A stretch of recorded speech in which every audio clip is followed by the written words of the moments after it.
ఎవరు నాయనా నీవు? ఎందుకింత ఆవేదన పడుతున్నావు? జీవిత పరమార్థం తెలుసుకోలేక ఆర్తి పడుతున్న అంధం. జీవితానికి పరమార్థం అంటూ ఒకటి ఉన్నలుగొట్టున్నావా? లేదా స్వామి, వేదాంగాల నెరిగిన మహర్షులు, దేశ దేశాలు జయించిన చక్రవర్తులు, పేద సాద అంతా పుట్టి పెరిగి మరణిస్తున్నారు. వీరంతా మరణించిన తర్వాత ఏమవుతున్నారు స్వామి? పిచ్చివాడా, లోకమంతా ఈ శరీరంతో జీవించి సుఖించాలని తాపత్రయపడుతుంటే మరణించిన తర్వాత ఏమవుతారనే విచారం నీకెందుకు? ఆ విచారం వదలుకో. నీకు అష్టైశ్వర్యాలు కలిగే మార్గం చూపిస్తాను, అనుభవించు. వద్దు స్వామి, అవన్నీ అనుభవించి క్షణికములని క్షుద్రములని తెలుసుకున్నాను. వాటిపై నాకు వాంఛ లేదు. నన్ను బాధిస్తున్న ప్రశ్న ఒక్కటి, మనం ఎక్కడి నుంచి పుడుతున్నాం, ఎక్కడికి పోతున్నాం? ఈ సందేశం నివారించండి. ఈ రహస్యం తెలుసుకోవటానికి దేవతలకే సాధ్యం కాలేదే మానవులకు సాధ్యమవుతుందా? మీ వంటి మహానుభావులే సాధ్యం కాదంటే మాకు దిక్కెవరు స్వామి?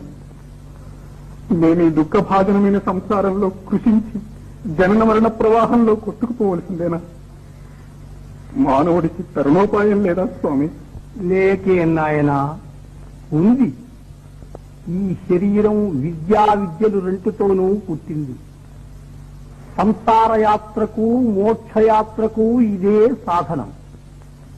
అవిద్యచే మోహితులమై కనిపించే ఈ జగత్తు సత్యము నిత్యము అనుకొని దుఃఖభాజనులమై సావు పుట్టుకల కుమ్మరిసారెలో తిరుగుతున్నాం.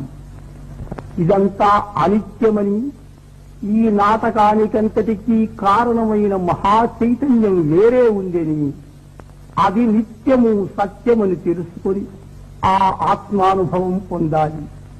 అదే జీవిత పరమార్థం. ఆ ఆత్మానుభవం నాకెట్లా కలుగుతుంది స్వామి? భక్తి మార్గంతో కొందరు, జ్ఞాన మార్గంతో కొందరు సాధించారు. కానీ జీవన్ముక్తికి రాజయోగమే సులభోపాయమని పెద్దల మతం.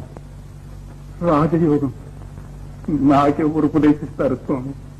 ఆ సమయం వచ్చినప్పుడు పరమాత్మే సద్గురువుని వచ్చి ఉపదేశిస్తాడు. కారు చీకటిలో దారి తెలియక తికమక పడుతున్న నాకు వెలుగు వలె మీరు లభించారు. మీరే నా గురువులు, నా దైవం. ఆ యోగ రహస్యం నాకు బోధి సత్యస్వరూపం చూపించండి.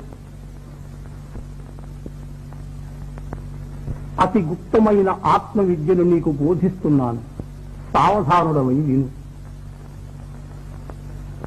రసాన్ని కట్టేస్తే కాని స్వర్ణం కానట్టు మనస్సును కట్టివేస్తే కాని సత్యము కనిపించదు.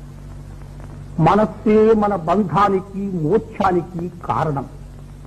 మనస్సు స్వాధీనము చేసుకుంటే మనకు స్వాధీనము కానిదే లేదు. ఆ సాధనే యోగమంటారు. సాంగయోగాన్ని క్రమంగా సాధించి చిత్తవృత్తుల నడచి సమాధి స్థిరుడమైనప్పుడు నీ మనస్సుకు అనంత శక్తి కలుగుతుంది. అప్పుడు నీవు చేయలేని కార్యమే ఉండదు. నిన్నింతవరకు తన చేత చిక్కించుకొని ఆడించే ప్రకృతి నీ స్వాధీనమవుతుంది. మోక్షం అంటే అదేనా స్వామి?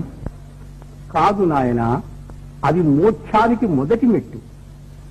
ఆ అనంత శక్తి ప్రలోభానికి మోసపోక సుస్థిర చిత్తుడవై ధ్యానిస్తే స్వయం ప్రకాశము, సచ్చితానందమయము, శాశ్వతమునైన స్వస్వరూపానుభవం కేవల జ్ఞాన రూపంగా నీవు అనుభవిస్తావు.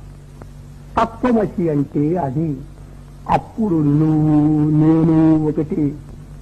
అదే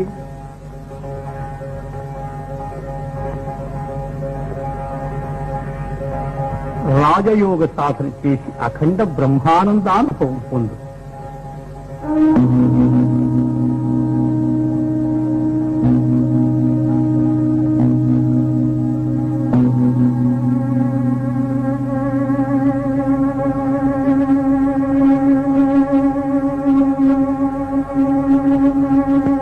గురు బ్రహ్మ గురు విష్ణు గురుదేవో మహేశ్వర గురు